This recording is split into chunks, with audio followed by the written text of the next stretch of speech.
freaking first cut. Golly. Welcome to the First Cut Podcast. I'm Rick Gehman, and this is your recap episode for this week's AT&T Pebble Beach Pro-Am. Joining me to break it all down, Patrick McDonald is here. Patrick. Gentlemen, this day was a whirlwind. I felt like it featured really everything. And obviously with a big name, no spoilers, that came out on top. I mean, it started with a crazy trade. It ended with some crazy celebrations. And I'm pumped to talk about it. I feel like we haven't round recapped in a while. Well, you maybe haven't round recapped in a while. We do it twice a week, but that's okay. Greg, it's good to have you. Greg DuCharme is here. Hello, Greg. Gentlemen, what a week. And I'll tell you, the last hour or so of that broadcast was so entertaining. For reasons the tournament was pretty much said and done at that point, and so much happened. It was pretty wild and just good, fun, entertaining golf on a great golf course. So it was a great watch. Guys holing out from all over. The winner was likely, but who was going to finish second through 10th? Very much up in the air. Lots of one and done implications, lots of money, lots of points on the line. Gentlemen, I am just going to zoom right in to that final group. We'll start there and then we will work our way around. Sepp Straka shot a 70 on Saturday, which was a little tumultuous. He turned in 35, made 3 straight bogeys on 10, 11, and 12, but then he birdied 4 of his last 5 to take a one-shot lead into the final round. Greg, it was not nearly as sharp on Sunday. He made an immediate bogey out of the gate on number 1, but he turned at even. He made a bogey on 10 and then put a couple of circles on the card late, but it was too little too late for Sepp this time around. Yes, and I'm curious how much his sickness was affecting him. They were talking about it a little bit on the broadcast, that he was feeling a little under the weather. And that makes a lot of sense to me, because I'm looking at this guy who is a robot. Right? We're going to call him, Sepp Straka, Stripe Show Sepp. That's what Rick and I were talking about on Friday, in one of our post rounders, Patrick. We didn't invite you to that one. You should join us sometime. So he has had the ball on an absolute string. And even in the third round, where, like you said, Rick, he gets tumultuous. He makes three bogeys in a row on 10, 11, and 12, and then gets it right back and starts firing and birdies 4 of his last 5. I was so impressed by that. I'm thinking, if this guy can just keep doing what he's doing, he's going to be really hard to beat. But it was a totally different looking Sepp Straka in this round. His iron play took a pretty big fall today. There really weren't, other than maybe the approach shot at 15, which was really good. There wasn't a really solid approach shot where he hit it inside of 15 feet. Right. Like the first 2 days, he had 12 birdie putts inside of 15 feet or something in that neighborhood both days. And a bunch more on Saturday as well. Hit a bunch of shots inside of 10 feet even. And it completely dried up on Sunday. So I'm wondering if he was just feeling really run down and kind of lost the swing a little bit. Yeah, not enough birdie opportunities and just a couple of mistakes. But while everybody else is, like we said, chipping in, holing out, putting birdies on the card, it falls for Sepp to a T7. Patrick, I will still point this out. 2025 for Sepp Straka, T15 at the Century, T30 at the Sony. He won the American Express and he finished T7 at the AT&T Pebble Beach Pro-Am. That is a beautiful start to the new year. Yeah, he looks great. And it just felt like at Pebble Beach, he might have not have gotten the speed down across the 3 days he played there. I know he was putting much better compared to last year, but putting didn't really help him today. Like Greg mentioned, the ball striking was bad, had the case of the lefts early and often. When he missed a fairway, it seemed like every time he was in the bunker, he was up against the lip, kind of chipping out. That happened a couple times too. But I thought this weekend was very important because even though he won the American Express, he didn't get the Ryder Cup points for a victory because it was played across from a Rolex Series event. It's the Such a bummer. dumbest thing I've ever. I read that and I was like, that can't be true, and I looked it up. Unbelievably true. He's like outside the top 80. Obviously, Luke Donald's keeping an eye on our boy Giuseppe Straka because he knows best. But just to move up a little bit, I think it's going to be huge. And I was talking to the Moose about this and kind of our perspective on like quote unquote stars. I'm not calling Sepp Straka a star, but if he won today, that would have been 4 wins since the start of the 21-22 season. And all the other guys who have not won during that span or have only won maybe once, it's a long list. And you could say the same about Nick Taylor, as you say about Sepp Straka. I know the field qualities are different and they play in different tournaments, but just being able to win, I feel like we should probably give them more credit. We do give them plenty of credit, but someone like Straka in particular kind of rung out to me. His Sunday final round approach proximity, when you hit the green, they were green in regulation, that is 54 feet, 20 feet, 19 feet, 73 feet, 15 feet, 29 feet, 40 feet, 41, 3.5. That's the one that Greg was talking about. That was on 15. Then 63 feet, 42 feet. So yeah, not a lot of opportunities there. Greg, this though would have been, not only would it have been the fourth, as Patrick pointed out, but by far the biggest form, as was the signature event. Yes, very true. But I think also he's shown he can compete in these kind of events. And even despite this win, if I'm in Sepp Straka's camp, I'm leaning pretty heavily on this sickness. I'm saying, look, you have proved that you can hang with these guys. I know you did it in a playoff event back in Memphis when Will Zalatoris got his first win. You've won other PGA Tour events since then. You've handled leads. You've gotten off to great starts. The ball striking is impeccable. You're getting hot with the putter. This is all systems go for Sepp Straka. And what's holding him back from winning a major championship? I mean, this kind of performance reminds me of what we saw from Francesco Molinari back in 2018 when he won at Carnoustie, and even into that 2019 Masters where he looked unstoppable. You know, he looked like a robot from tee to green. One little mistake derailed him in that tournament, and I think the golf world was thrilled about that because of the eventual champion. But you know, that's the kind of run Sepp's on. That's the kind of heat he's on. He's definitely somebody to keep a close eye on going forward.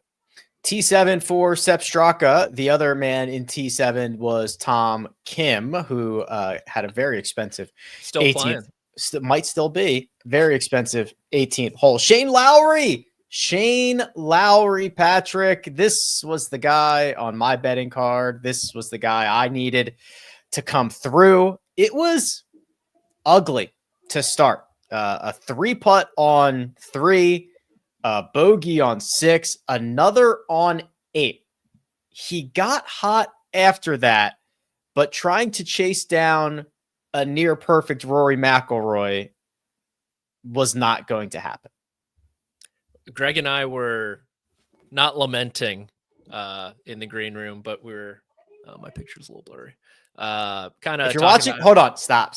If you're watching, get it right. If you're watching on YouTube, Patrick's out of focus. He's trying to fix it. Okay, I think we got it better now. I looked like the cameras on Saturday. Oh boy. Greg and I were talking about how the sausage is made on HQ, and I laughed because you picked Shane Lowry, and as you were talking about it, I had Shot Tracker on my other screen. Blew one into the water on number 6. So literally at the same time, we saw on HQ they hit their drives on 6, and he's in the left side of the fairway or whatever. I'm like, okay, cool. I hang up Skype, and I look over, and he blasted into the Pacific Ocean. I was cracking up. But honestly, out of the 3 guys in that final group, I was probably most concerned about Lowry and how he handled the situation, or how he was going to, because I know he won with Rory McIlroy at the Zurich Classic. I think even he admitted 9/10 of that win is Rory's. And Lowry hasn't really acquitted himself great, I feel like, over the weekend or in contention, especially here in the United States. He only has that one win at Akron a decade ago now, which is absurd to say. He's won BMW PGA and on the DP World Tour, but I was interested to see how he was going to play the most. And early on, the 3-putt on 3 was horrid. Horrible. And then obviously blowing one way right, not great. I can forgive the bogey on 8. That's a very difficult hole. And it just felt like once he kind of got out of it, he made that big par save on 9, and maybe that kickstarted him or woke him up a little bit. But it felt like once he was far enough behind to breathe almost, he started playing like Shane Lowry again. Yeah, and he was still in it, Greg. Yeah. I mean, I know you don't make every single 8-footer. I understand that they are coin flips, but he finishes 2 shots behind Rory McIlroy. He had an 8-footer on 15 that he missed, and he had a 7-foot 10-inch putt on 17 that he missed. So 2 coin flips go the wrong way for him. If both those go the right way, geez, he shoots a 29 on the second 9, and maybe Rory plays 18 differently, but might be in a playoff. Right. I wouldn't guarantee anything for Rory. I mean, it could have given Shane Lowry not a playoff if Rory's playing 18 differently. You just never know. But it's amazing, and it's a great lesson to learn that you're never out of it. No matter how far back you think you are, you keep putting birdies on the card, and you'll make up ground more than you think. But ultimately, this just comes down to the mistakes on the front 9. That's all. That is the sole difference, right? I mean, he made a great birdie at 14. Rory made eagle at 14. That you can live with that.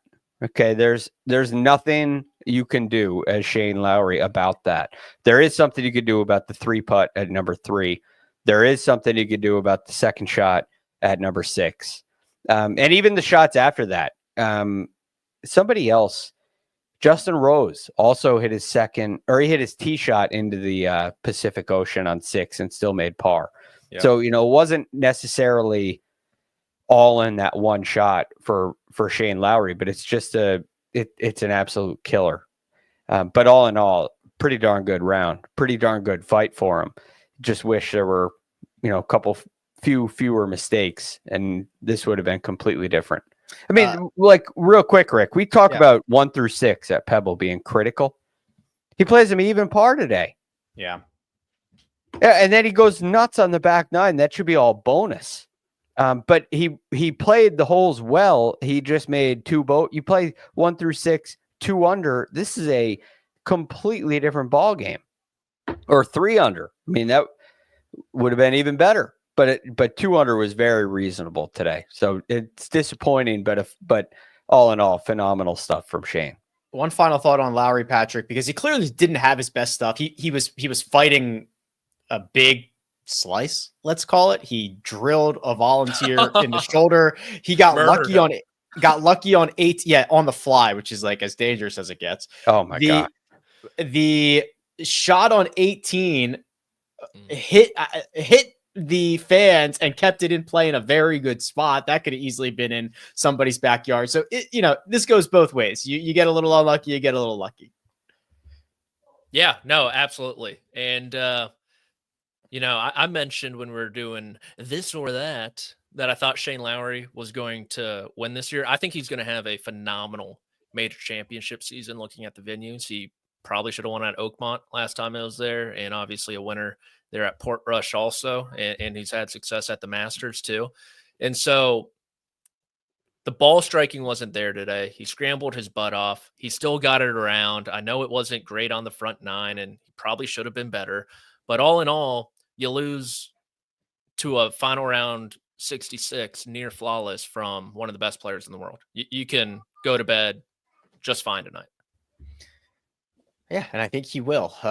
4 under 68 on Sunday, 19 under par, makes a big birdie on 18 to break out of a 3-way tie for second into a solo second. Hat tip to you, Shane Lowry. We are going to talk about the man who hoisted that Waterford Crystal Trophy and a lot of other notable situations that happened here this week. But first, we're going to take a quick break and hear a word from our partners.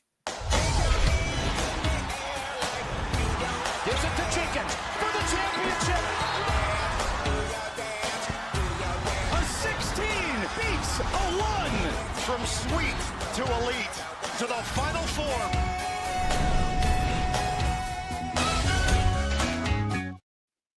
And we're back.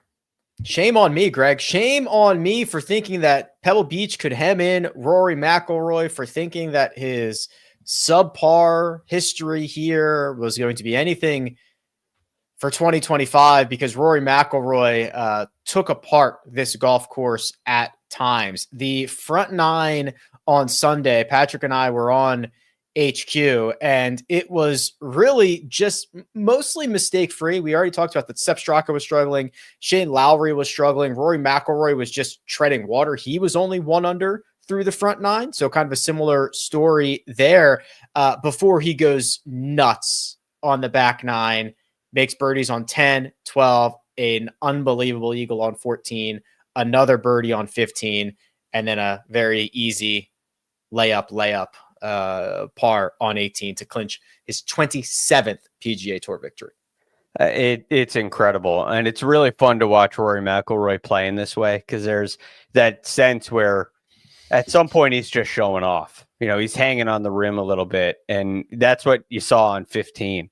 The eagle at 14 was kind of the clincher. Felt like game, set, match. I know that Shane Lowry kept him honest, but then he goes to 15 and he's just having fun. He's smiling. He's saying to himself, hey, this is my day. There's nothing anybody can do about it. And ultimately it's his 27th win on the PGA Tour, first at Pebble Beach. He joins a incredibly illustrious list of players that have won at Pebble Beach. I mean, it's just as good as it gets. But what I think, looking back to the kind of pregame performance, Rick, of us, the driver was, at least by me, underappreciated in the role that it could play this week. Perhaps the weather played a role. Perhaps the weather helped. I always think of Pebble as more of a positional kind of golf course. Rory took it apart with distance. He took it apart with driving accuracy. He was 19th in the field in driving accuracy, and obviously led the field in driving distance. Just extremely incredible performance from him off the tee that ultimately, I mean, he did a lot of work. He did a lot of work with the driver, gained nearly 6 strokes off the tee this week. Big time. The line that he took on 14, I'm just watching it again right now, is absurd. It ended up being 339 yards, and then I think he hit 7 iron. Yes. 7 iron. So that's the hole where Sepp Straka hit 7 wood into that green. Shane Lowry hit 3 iron. Rory McIlroy hit 7 iron to the moon from 221 yards to 26 feet, Patrick. He rolls that one in, and like Greg mentioned, that felt like it was the dagger. Oh, slammed the door shut there, despite what Shane did down the stretch. And just to further Greg's point about the driving accuracy, at Pebble Beach, it was 11 fairways on Friday, 11 on Saturday, and 8 today, but none were really off the map at all. They were just, some of them just like barely rolled into the rough for the first cut. And he hit some, I mean, 2 of them, he hit some fairway bunker shots that were ridiculous. The one into 10 was phenomenal. Oh my God. Like that is downright disgusting. He got it onto the green on number 6 from the fairway bunker also. And then the one on 2, the one on 2 was almost out of bounds, but just to like kind of get it over the lip, because he was close to it, give himself 50 yards and then hit it to tap in distance as well. So he missed in the right spot when he did it, and he barely missed at the same time. And it just, when Rory McIlroy is driving the golf ball like he did this week, there are few, if any, more fun things to watch as a golf fan. It is just a show. It is a show. That's the only way you can put it. And then to have the confidence with the wedge play, he was talking a little Rotella talk this week, which I always appreciate. Maybe not Wednesday night before the Masters, but in general, I do appreciate it. Just saying, hey, you're a good wedge player from inside 150. Just go at them. Just go at these pins. Screw it. Why not? The sawed-off finishes were fantastic, and we saw him hole a bunch of putts, it felt like, from that 20 to 30-foot range. So really had it all going. Felt like that Wells Fargo Championship back 9 almost. Oof. Well, we'll talk about the venues that have been associated with the Wells Fargo Championship in a bit. Greg, what were you going to say? He had, I think it was 3. It was at least three putt pars on par 5s this week as well, and shot 21 under and won by 2. There were 2 at Spyglass. I remember one of them. One on 6 today. Yeah. Okay. 14 maybe. Well, not today. Did he do that yesterday? He might have. Did he 3-putt 14 yesterday? He made par on it the first 2 days. I think it was yesterday. No, he hit it in the bunker in 2. Yesterday, and then didn't get it up and down. Must have been Friday then when he was struggling. Friday. No, he was just off. He was just off. How many shots back was he on Friday? Because remember we were talking about that, Greg. We were like, whoa, Scotty, Rory, Justin Thomas. How many back was he on Friday? He was at 8. Sepp was at 14. Sepp shot 65. Yeah. He was at 6 under going into 18 on Friday. Yeah. So it was, they were right, as we said, Scotty and Rory. Rory was at 8. Scotty was at 7. They were right on the brink of being out of it. I also think the weather really changed things over the weekend. It did. It made a huge difference. That win, officially 27 on the PGA Tour. It moves him into 22nd all time, which breaks a tie with Henry Picard, who finished his winning on the PGA Tour in 1945. So now Rory's got Paul Runyon and Leo Deigel ahead. Those guys haven't won a golf tournament since 1941. Trevino and Littler are at 29. Horton Smith, Harry Cooper at 30. More modern day, Vijay Singh's at 34. Watson's at 39. Just trying to see kind of what's on deck for Roars. Major championships always on deck for Roars, Patrick. Quail Hollow this year. I think before you got to go to Quail Hollow, there's another major championship in Augusta, Georgia. Oh, man. If he wins the Masters. Which I think he kind of just goes through. He has yearly calendars, I've been told. 25, 26, 27, 28, 29, 30. And he just immediately goes highlights the week on all of them. Kind of like he's signing autographs for fans. But I will say, I'm joking, obviously. The thing I liked the most from Rory this week wasn't the improved approach play, the wedge play. All that stuff is great. Don't get me wrong. I'm happy that he's making strides and kind of fixing that part of his game. Someone asked him, there were a few questions in the media where he got a little chippy back, which I always enjoy out of McIlroy. And on Wednesday, someone asked him, like, why do you play in Europe so much? Why are you going to play less on the PGA Tour? And he was like, I actually enjoy playing in Europe.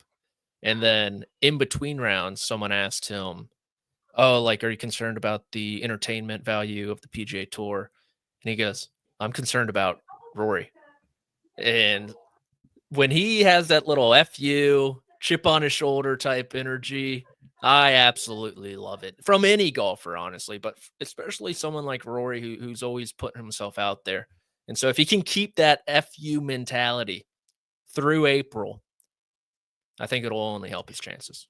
Anytime Jordan Spieth or Rory McIlroy win before the Masters, I'm just ready. I'm just ready for it. You know, you get a taste of like, all right, it's time again. Now that obviously hasn't happened in a while, but I love it, Greg. I love when Rory wins early. I love when Rory wins. And I think this could be a big jump start to 2025. I mean, have we ever seen a 5-win season out of Rory? I don't. A bunch of threes. I know he's got a ton of threes. Like just on the PGA Tour. Twos, yeah. PGA Tour. I don't think he ever has. He has a Wow. bunch of his 5 in 2012 came with the 5th being the DP World Tour Championship. So here we go. No, he doesn't. Okay. Yes. Yeah. 2012 was 4 PGA Tour wins. Here's 2024 and back. 2, 2, 3, 1, 1, 3, 1. Couple other years of 2, 2, 3, 4. But no fives, Greg. Right. So could we see a big year like that? That's a intriguing question, especially considering the limited schedule and Scotty Scheffler, who also plays on this PGA Tour. That makes it very difficult. But could we see something like that? It's intriguing. When it comes to the Masters and Augusta National, it's completely separate.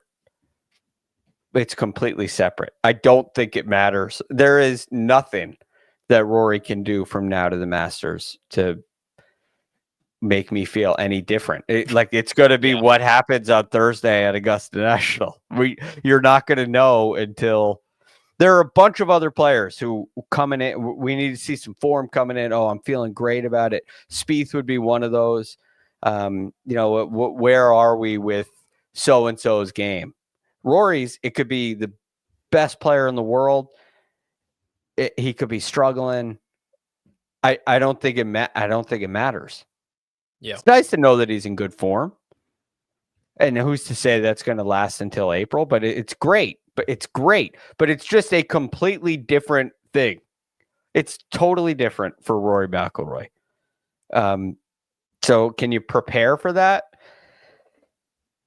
Yeah, I'd like to think you can. But how many different combinations are we gonna try to get this door unlocked? Yeah, just think It's about just a hard thing. the last few years too. Like at the match play, he switched to a Scotty Cameron that year. He called in Rotella Wednesday night the other year. He played 1,000 practice holes one year and shot 1,000 under. It's the best he's ever looked at Augusta National. Last year, he played 1,000 tournaments before it. This year, showed up on Tuesday night kind of thing. Showed up late.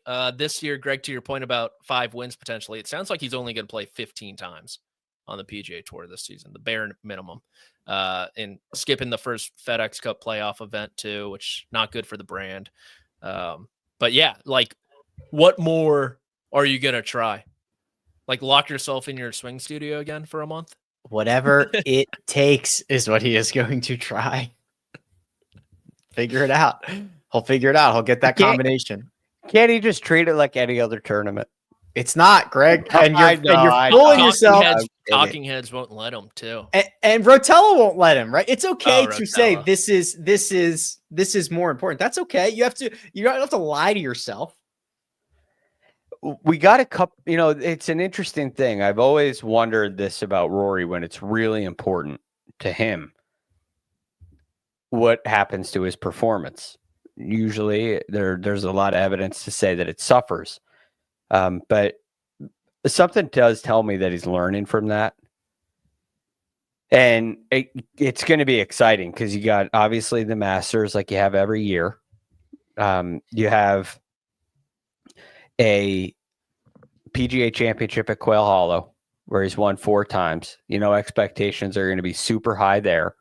You got Oakmont, which really has nothing to do with it, but you have a US Open where he's been a runner-up the last 2 years. Yeah. So, and he feels like he's been a really good US Open player. And then you go back to Northern Ireland for Portrush. And like all 4 majors, there's something special for Rory McIlroy this year. I can't wait to see how he handles it. I think this is the year, boys. I think this is the year. Brother. I think this is the year. We'll see. Did you say that last year, Rick? The last 8 years. And the year before that. Yeah. I think the funniest thing about Rory McIlroy's winning, I don't know if it's funny, it might be sad to some, is every time he's returned to a venue that he's won a major at, he has won the week prior. So before Kiowa in 21, he won in his latest start. You think he returned to Valhalla this year? Guess what? He won the Wells Fargo Championship. And before returning to Liverpool, he won the Scottish Open. For ultimate hype. He's the ultimate hype man. He is the ultimate hype man. Yeah. He is. All right, we got more names to get to here. Lots of fun all over this board. Greg, we patted ourselves on the back on Friday. We will continue to pat Lucas Glover. If he could make short putts, I think would have a lot more trophies on the mantle. He shot a 67. So he goes 66, 69, 68, 67 this week, including birdieing each of his last two. It is a tie for third for Lucas. Stellar week out of the young man. Just a stellar week. You couldn't be more spot on. And Rick, this one played perfectly into what you talked about earlier in the week, right? He hits a lot of fairways, 13 fairways today, 10 fairways each of the first 2 days, 8th in the field in that category. Absolute flusher. And he flushed it right through the bad weather. He was second in the field in strokes gained approach this week, which on the PGA Tour nowadays, that's the best you can do. So he couldn't have hit it any better. I took me a second, but that's pretty good. Yeah, you can't do any better. He was second in proximity to the hole. This was really impressive. And there were just so many 10-footers that he had great looks at that were just aggravating today. So super, super impressed with Lucas Glover this week, but even more impressed with your call on him. Oh, thank you so much. We will put that one on the positive side, and we'll see if we can keep it going next week. Speaking of positives, Justin Rose, Patrick, that's the celebration when he holes out. Yeah, baby. When he holes out for eagle on 18, that finishes off a stretch of 4 under par over his last 5. He sneaks into that tie for third, earns himself a lot of money with that stroke. I'm all in on Team Rose. He just liked my reply to his tweet. He immediately just went to the Twitter after his round. That's Team Rose. That's not him. No, I think it's definitely him. He's someone who would mix it up, and I always reply to some of his tweets just Team Rose with the emoji. He's sending out like the money bag emoji, the money smiley face emoji to a guy who goes "gotcha each way" or something. So he loves money, man. I like his actual gameplay wise. I have no idea what to think, because you look back to 2024, he was pretty dreadful except for 3 spots here in a defense. PGA Championship, he kind of came out of nowhere, and then he almost won the Open Championship if it wasn't for an all-time round from Xander Schauffele on Sunday. So it seems like when maybe his interest gets peaked up a little bit, I'm not saying he's disinterested other weeks, but the big weeks, you got to factor in Rosie. You got to get a little share of hashtag Team Rose too. And Greg and I were talking earlier. We just love how much he cares. Golf fans are simpletons. Show us you care. Show us you love the sport. You make an eagle with a fairway wood, putting it through the fringe, through the fairway, onto the bumpy Poana at Pebble Beach, and you knock it in on the 72nd hole. I don't care if you didn't win. This man's acting like he just won the U.S. Open or something, and I can't get enough of it. Hard. Go ahead. Well, a couple things on what Patrick said. You know, the venues that he seems to excel at, I don't want to say they're necessarily tough, but there seems to be Justin Rose plays really well when he has a strategy that he believes in.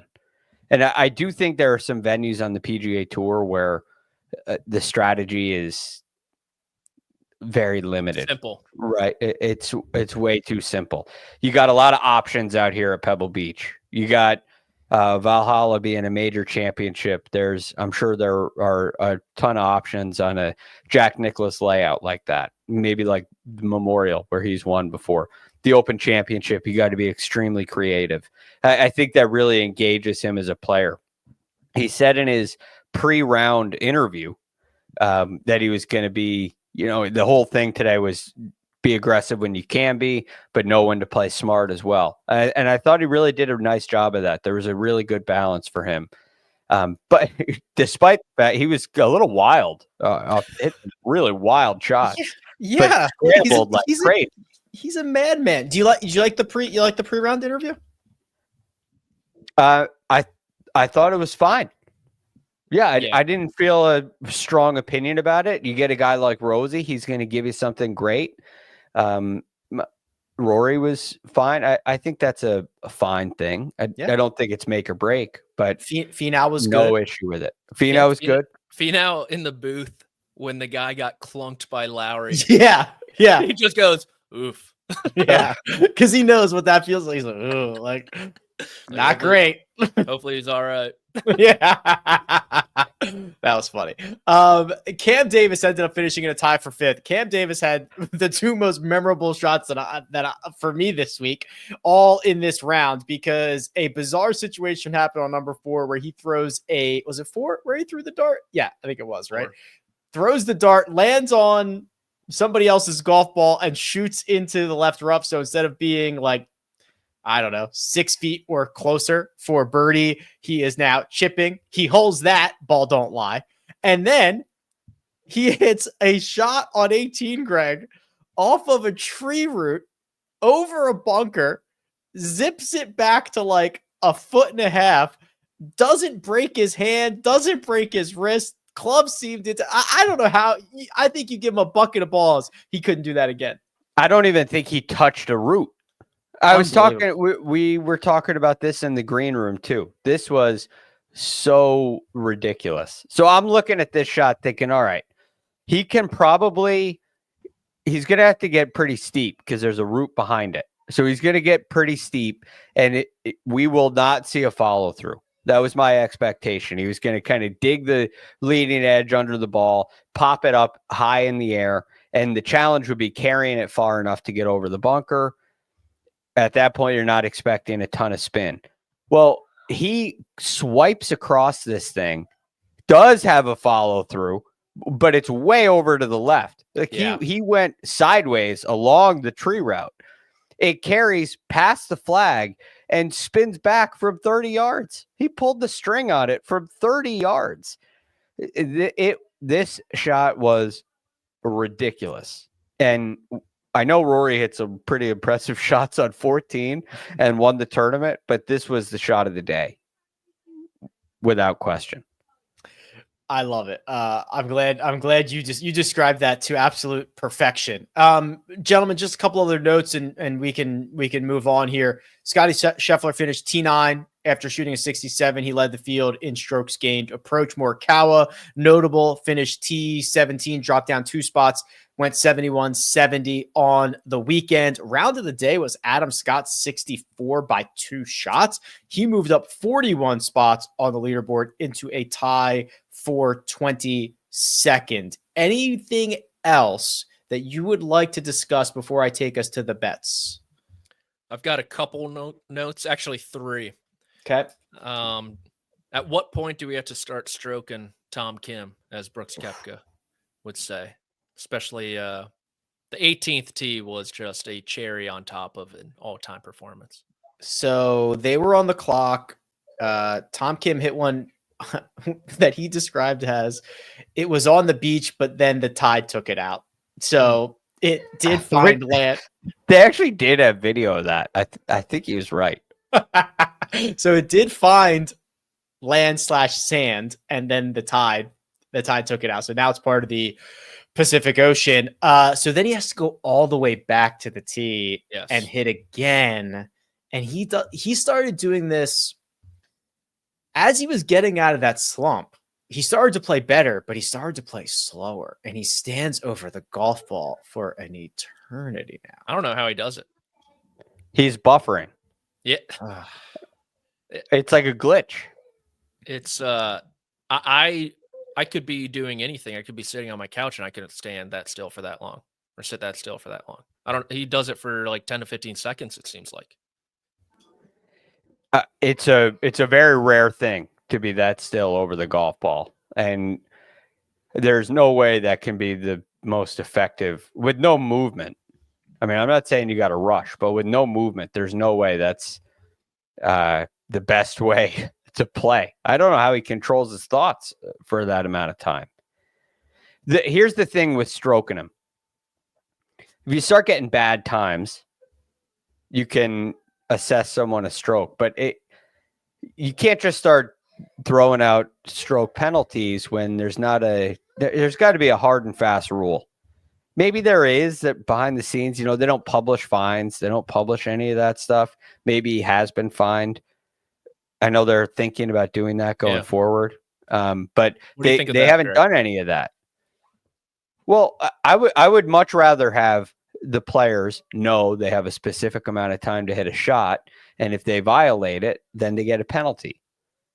And as a result, they will be far less likely to violate it.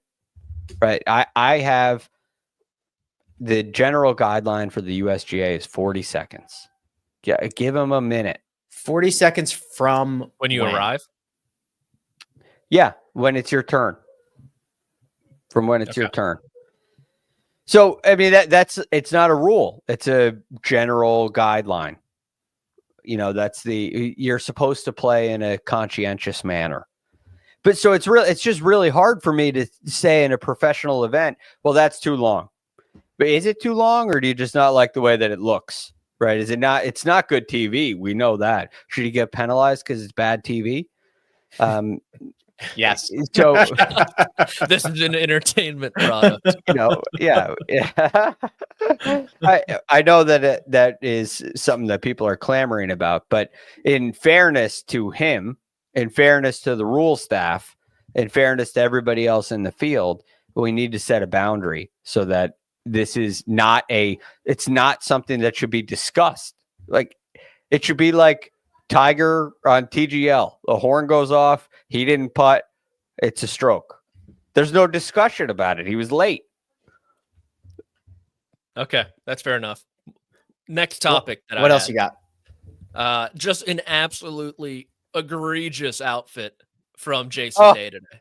Absolutely egregious. And I have been in his corner for the past year plus, fighting the good fight for him, putting pictures online. I should be part of the Malbon marketing team at this point, it feels like. But today, I cannot get behind an all gray sweatsuit with just some absurd shoes, mind you, especially on the coast at Pebble Beach. I was praying for a rain cloud to roll in and just dump on them somehow. He had the Rocky Balboa all gray workout outfit out there at Pebble Beach on the golf course. I love most of them, but today was a big fat miss. Okay. Speaking of insane guidelines and such, what's the dress code? What you have to wear pants. Okay. What's the dress code on tour? Because sometimes, like Ricky Fowler, they do the Hawaii swing. He wouldn't tuck his shirt in, right? He'd wear that like Hawaiian button down. What is the actual dress code on tour? So I do know the quarter zip that everyone was raving about at Torrey Pines. I'm fairly certain you're not allowed to have the logo like that. His sweater, you mean? Yeah. You're allowed to like peck and stuff like that.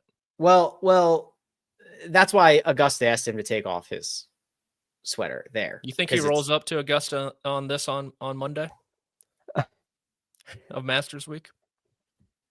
Fred? Not on property. I mean, he might fly in and go to, his rental house. His RV. Yeah.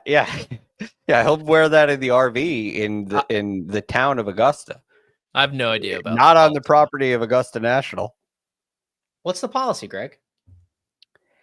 I don't know. But can we have, like, all sports have a uniform, right? Every single sport has clothing, attire, jerseys, pads. Every single sport has a uniform. I can't stand the idea that making somebody wear a belt is exclusive, right? It's elitist to make somebody wear a belt and a collared shirt. It drives me nuts.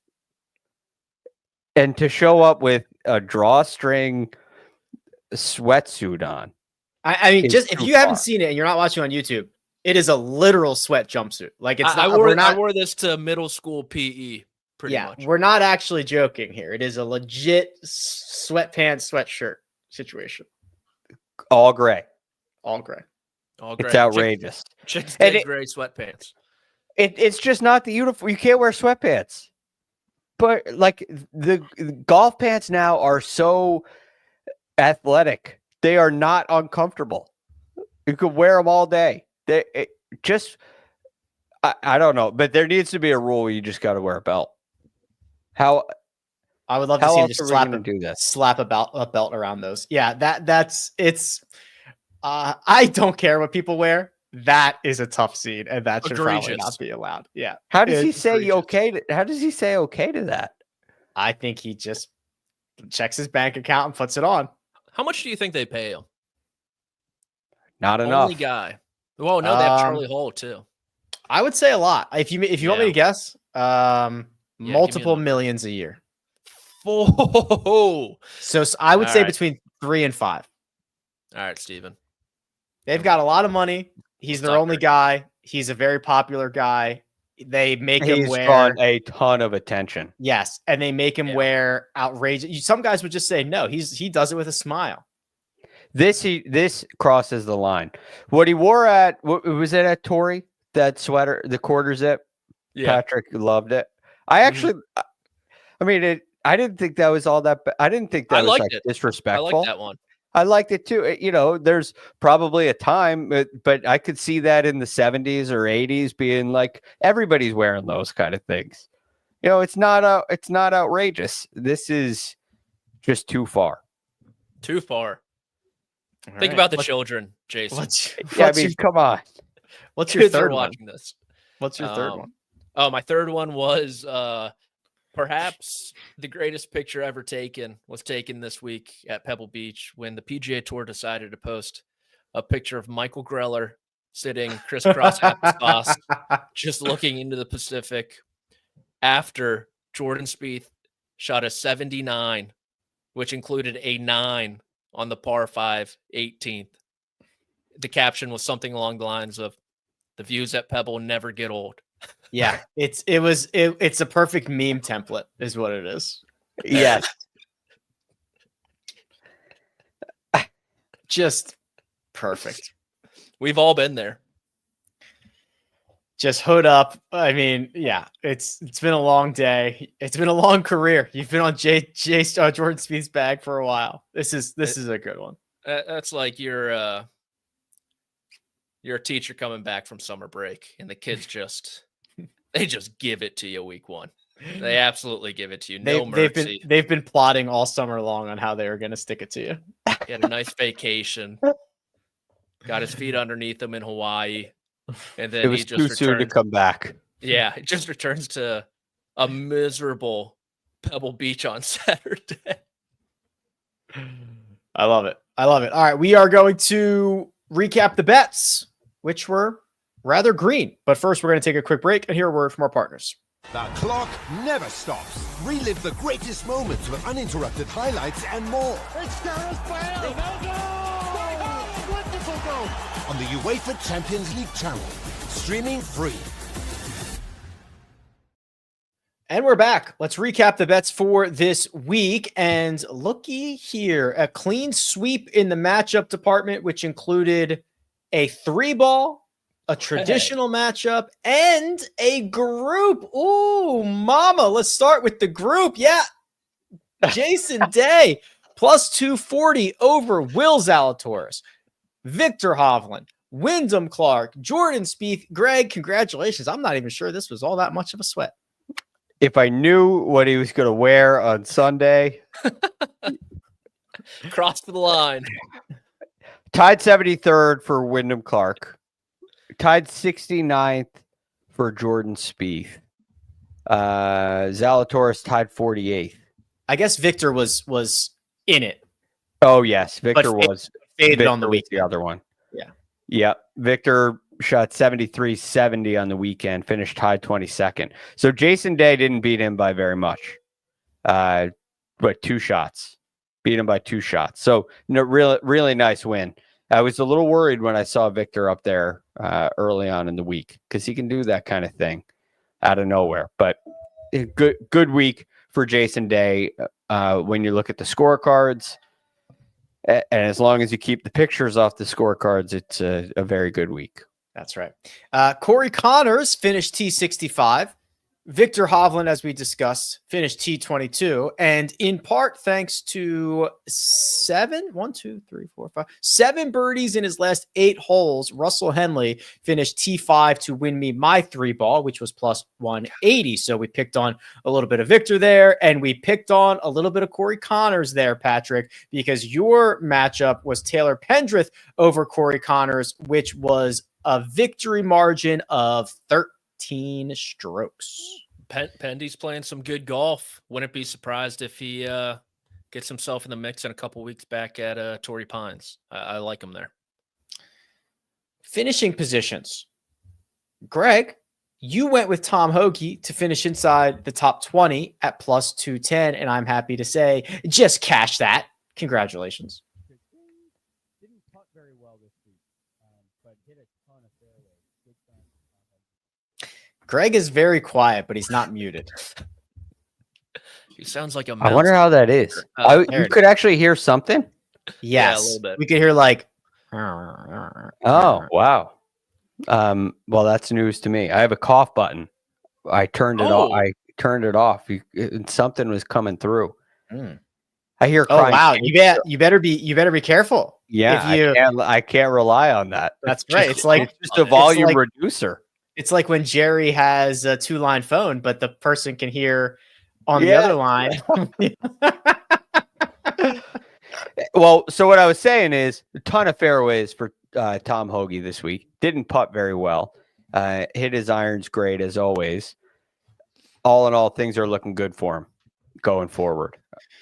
I had Lucas Glover top 40 minus 105. No problem there. Probably should have given him a little bit more respect. Now, Patrick, you had Robert McIntyre top 20. He finished T40, 68, 72, 70, 70. Yeah, nothing over par. So that's a positive. I think jet lag might have gotten to him. He's been all over the place, like I mentioned at the top. And unfortunately, I thought he had a slight chance on the back 9 today, but didn't get the job done. Did not get the job done. We had 6 different outrights, including one with Shane Lowry at 60-1. That does not cash. We talked about Adam Scott having the best round on Sunday. Scotty Scheffler leads the field in approach play, but we find all red in the outright department.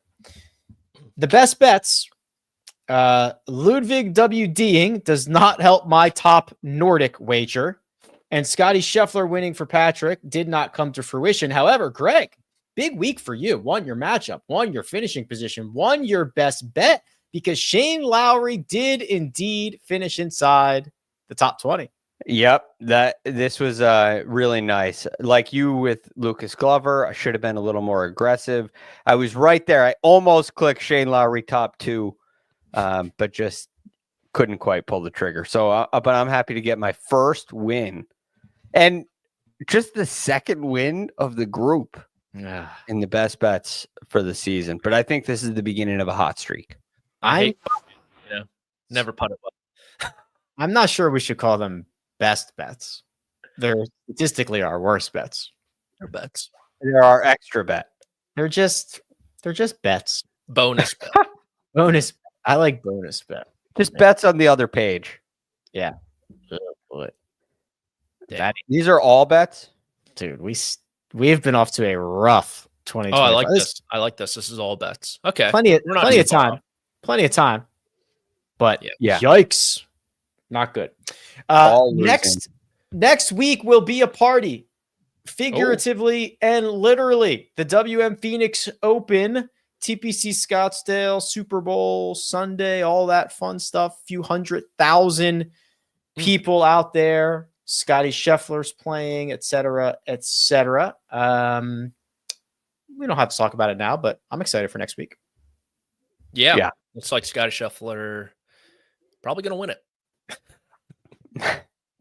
Probably. I do have a couple requests. So, as you guys may have heard, Luka Doncic and Anthony Davis were traded for each other, and Claire Rogers, who works for TGL, posted, "Hey, can someone put this in TGL terms for me?" And so, had a couple replies, a few people into my DMs asking for it on the podcast. And so I took my walk this morning and thought all about it. And I think I got it pretty nail on. Hold on, let me think. Is it like Ludwig for Wyndham Clark and a first or something? Well, Rick, if you follow TGL, you would know that those two are on the same team. I know. And I saw a lot of like Kevin Kisner for a bag of chips, like in a bag of chips for someone, or using Tiger a lot as Luka, but that makes no sense. Tiger's 49. He can barely walk. So I put it together, and the teams match up, the families match up. We'll get into that too. And so when I think of Luka, I think of a slow player, maybe challenged conditionally. He is a global superstar. He sees red at times, right? He has that FU energy at certain points. And he's a top 3 player in the league. Remember, this isn't the PGA Tour we're talking about. This is the TGL we're comparing it to. Completely different leagues. Top 3 player. And when I think about that, the name I think of is, yes, Rick, Tom Kim. And so that leaves the question, okay, who are we trading Tom Kim for? Okay. AD, someone who's still very good. He was known for his looks coming into the league. You think the brow, you think of Adam Scott's just general good looks. Still a very good player, mind you. A very good player. Has won championship. And so it's Adam Scott. And so you look at the teams. Okay, you trade Tom Kim to Boston Common. Who's the captain on Boston Common? It's Rory McIlroy. So Rory McIlroy is going to be LeBron James in this instance. And I think it makes a ton of sense, because if you turned on to ESPN Tuesday night and you saw one of Rory McIlroy's kids hitting into a simulator, you'd probably be thinking, oh my gosh, what's going on? And I feel like NBA fans kind of feel the same way when they see Bronny James on the court. And so that adds up. And the only people left would be, I guess, Kyrie and Homa. Who's Kyrie in this situation? Max Homa. And then I think that makes Kevin Kisner Klay Thompson. Okay. Well, so that's it. Greg, I think we're done here, bud. I think so too. I've got nothing else to add. Well thought out, Patrick. That's why you are an asset to this podcast. Liability most times, but I'll take it. You got through that one without putting us at too much risk. We will be back Monday. Phoenix DFS Monday, Tuesday, Friday, Sunday for the Phoenix Open. And we'll try to keep it tight on Sunday so we can go watch the Super Bowl. But we will cover it, and we will have a winner, and it'll be fun. Big thanks to producer Josh, who does all the hard work behind the scenes. Greg DuCharme at The Real GFD. Patrick McDonald at P McDonald CBS. And you can find me at Rick Run Good. This has been The First Cut. Catch you next time.